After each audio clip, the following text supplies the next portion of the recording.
ಇನ್ನು ಕೇರಳದ ಸ್ಟೋರಿ ಅಂತೂ ಕೇಳಿಬಿಟ್ರೆ ನಿಮಗೆ ಎಲ್ಲಿಲ್ಲದ ಕೋಪ ಬಂದ್ಬಿಡುತ್ತೆ, ರಕ್ತ ಕುದ್ದುಬಿಡುತ್ತೆ. ಏನಾಗ್ತಾ ಇದೆ ಇತ್ತೀಚೆಗೆ ಅಂತ ಕಲಿಯುಗದಲ್ಲಿ ಹೇಳ್ತಾರೆ, ಬರೀ ಕಾಮವೇ ತುಂಬ ತಾಂಡವ ಆಡ್ಬಿಡುತ್ತೆ ಪ್ರಪಂಚದಲ್ಲಿ ಅಂತ ಹೇಳಿ. ಹಾಗೆ ಆಗಿದೆ ಇಲ್ಲೊಂದು ಕೇರಳದ ತಿರುವನಂತಪುರದಲ್ಲೊಂದು ಹೀನ ಕೃತ್ಯ ಆಗಿರೋದು. ಸೆಕ್ಸ್ ಮಾಡೋಕ್ಕೆ ಮಗು ಅಡ್ಡಿ ಆಯಿತು ಅಂತ ಹೇಳಿ 1 ವರ್ಷದ ಮಗುವನ್ನೇ ತಂದೆನೇ ಕೊಲೆ ಮಾಡ್ತಾನೆ ಅಂದರೆ ಯಾವ ರೀ ತಂದೆ ಅವನು. ಪೋಸ್ಟ್ ಮಾರ್ಟಮ್ ವರದಿಯಲ್ಲಿ ಸಾವಿನ ಅಸಲಿ ರಹಸ್ಯ ಬಯಲಾಗಿದೆ. ಮಗು ಬಿಸ್ಕೆಟು ದ್ರಾಕ್ಷಿ ತಿಂದಿದ್ದಕ್ಕೆ ಸಾವು ಅಂತ ಇವನು ಹೇಳಿರ್ತಾನೆ. ಶಿಜಿನ್ ಅಂತ ಇವನ ಹೆಸರು. ತಂದೆ ಅನ್ನೋದಕ್ಕೂ ಯೋಗ್ಯತೆ ಬೇಕು. ಮಲಗಿದಾಗ ಬೆಡ್ಶೀಟ್ನಿಂದ ಉಸಿರುಗಟ್ಟಿ ಸಾವು ಅಂತ ಪತ್ನಿ ಕೃಷ್ಣಪ್ರಿಯ ಹೇಳಿರ್ತಾಳೆ. ಗಂಡ ಹೆಂಡತಿ ಸೇರ್ಕೊಂಡು ಎಂಥ ಕೃತ್ಯವನ್ನ ಮಾಡಿದ್ದಾರೆ ಅಂತ. ಇನ್ನಿದಕ್ಕೆ ಮದುವೆ ಆಗಬೇಕಾಗಿತ್ತು, ನೀವು ಮಕ್ಕಳನ್ನ ಇದಕ್ಕೆ ಹುಟ್ಟಿಸ್ಬೇಕಾಗಿತ್ತು. ಮರಣೋತ್ತರ ಪರೀಕ್ಷಾ ವರದಿ ಬಳಿಕ ಈಗ ಸತ್ಯ ಬಯಲಾಗಿದೆ. ತೀವ್ರ ರಕ್ತಸ್ರಾವವಾಗಿ ಮಗು ಸಾವನ್ನಪ್ಪಿದೆ ಅನ್ನುವಂಥದ್ದು ವರದಿಯಲ್ಲಿರೋದು. ಮಗುವಿನ ಹೊಟ್ಟೆ ಎದೆ ಭಾಗಕ್ಕೆ ಕೈಯಲ್ಲಿ ಗುದ್ದಿದ್ದಂತೆ ಅವನು. ಆ 1 ವರ್ಷದ ಮಗು. ವರದಿ ಬಂದ ಬಳಿಕ ಸತ್ಯವನ್ನು ಈಗ ಅವನು ಒಪ್ಕೊಂಡಿದ್ದಾನಂತೆ. ಇದರಲ್ಲಿರುವಂಥ ಡೀಟೇಲ್ಸನ್ನು ನಿಮ್ಗೆ ಹೇಳ್ತಾ ಹೋಗ್ತೀವಿ. ಅಂಥ ಹೀನ ಕೃತ್ಯವನ್ನು ಮಾಡಿದ್ದಾರೆ ಈ ಗಂಡ ಹೆಂಡತಿ ಇಬ್ಬರು ಸೇರಿಕೊಂಡು. ತನ್ನದೇ ಮಗುವನ್ನು ಕೊಲೆ ಮಾಡುವ ಮಟ್ಟಕ್ಕೆ ಆ ತಂದೆ ಬರ್ತಾನೆ ಅಂತಂದರೆ ಕಲಿಯುಗ ಕೊನೆ ಆಗಕ್ಕೆ ಬಂದಿದೆ ಅಂತ ಅರ್ಥ.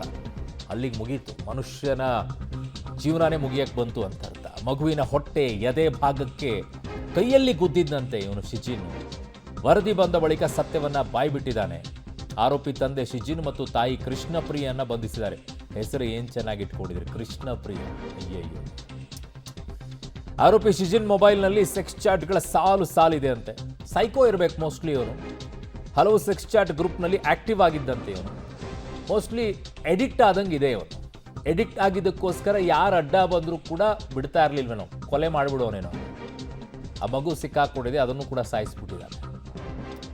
ತನ್ನದೇ ಮಗುವನ್ನು ಸಾಯಿಸೋ ಮಟ್ಟಕ್ಕೆ ಹೋಗ್ತಾನೆ ಅಂತಂದರೆ ಅವನು ಯಾವ ಮಟ್ಟಕ್ಕೆ ಎಡಿಕ್ಟ್ ಆಗಿರಬೇಕು ಅಂತ.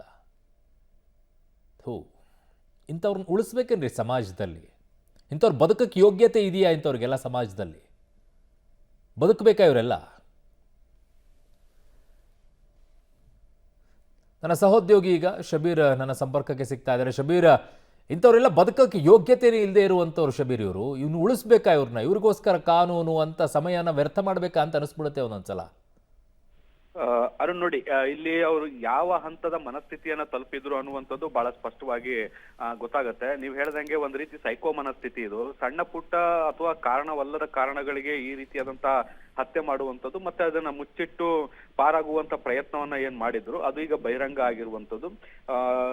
ಶಿಜಿನ್ ಅನ್ನುವಂತಹ ವ್ಯಕ್ತಿಯ ಮಾನಸಿಕತೆ ಹೇಗಿದೆ ಅನ್ನುವಂಥದ್ದನ್ನ ಕೂಡ ನಾವು ಇಲ್ಲಿ ಗಮನಿಸ್ತಾ ಹೋಗ್ಬೋದು. ಆ 1 ವರ್ಷದ ಮಗುವಿನ ಮೇಲೆ ಭೀಕರವಾದಂತ ದಾಳಿ ಮಾಡೋದಲ್ಲದೆ ಆ ಮಗುವಿನ ಹತ್ಯೆಯನ್ನ ಮಾಡಿ ಅದನ್ನ ಮುಚ್ಚಿ ಹಾಕುವಂತ ಪ್ರಯತ್ನವನ್ನ ಮಾಡಿದ್ರು. ಆದ್ರೆ ಈ ಒಂದು ಸತ್ಯವನ್ನ ಮುಚ್ಚಿಡ್ಲಿಕ್ಕೆ ಕಡೆ ಹಂತದವರೆಗೂ ಕೂಡ ಸಾಧ್ಯ ಆಗ್ಲಿಲ್ಲ. ಯಾಕಂದ್ರೆ ಪೊಲೀಸರ ತನಿಖೆಯ ಸಂದರ್ಭದಲ್ಲಿ ಆತ ಮಗುವಿನ ಮೇಲೆ ಭೀಕರ ಹಲ್ಲೆ ಮಾಡಿರುವಂತದ್ದನ್ನ ಕೂಡ ಈಗ ಆತನ ಪತ್ನಿಯೇ ಈಗ ಪೊಲೀಸರ ಮುಂದೆ ತಪ್ಪೊಪ್ಪಿಗೆಯಲ್ಲಿ ಹೇಳಿಕೆಯನ್ನ ಕೊಟ್ಟಿರುವಂತದ್ದು. ಹೀಗಾಗಿ ಪೊಲೀಸರು ಕೂಡ ಈಗ ಪ್ರಕರಣವನ್ನ ದಾಖಲು ಮಾಡ್ಕೊಂಡಿದ್ದಾರೆ, ಮತ್ತೆ ತನಿಖೆಯನ್ನು ಕೂಡ ಮತ್ತಷ್ಟು ಚುರುಕುಗೊಳಿಸಿದ್ದಾರೆ. ಅರುಣ್. ಓಕೆ ಶಬೀರ್, ನಿಮ್ಮೆಲ್ಲ ಮಾಹಿತಿಗೆ ಧನ್ಯವಾದಗಳು.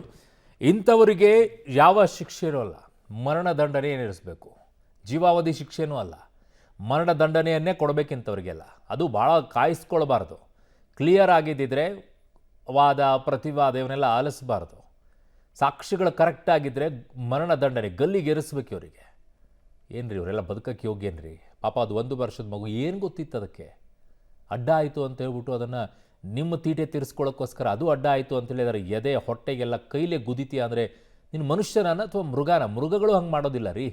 ಇನ್ನೊಂದು ಜೀವಿಯ ಮಗು ಎಲ್ಲಾದರೂ ಇದೆ ಅಂದರೆ ಅದಕ್ಕೆ ಜೀವ ಆದರೂ ಕೊಡ್ತಾ ಇರ್ತಾರೆ. ಅದಕ್ಕೆ ಸಾಕತ್ವೇ ಅವು ಪ್ರಾಣಿಗಳೇ ಎಷ್ಟೋ ವಾಸಿ ನಿಮ್ಮಂಥವ್ರಿಗಿಂತ. ಇಂಥವ್ರಿಗೆ ಮರಣದಂಡನೆ ಆಗಬೇಕು.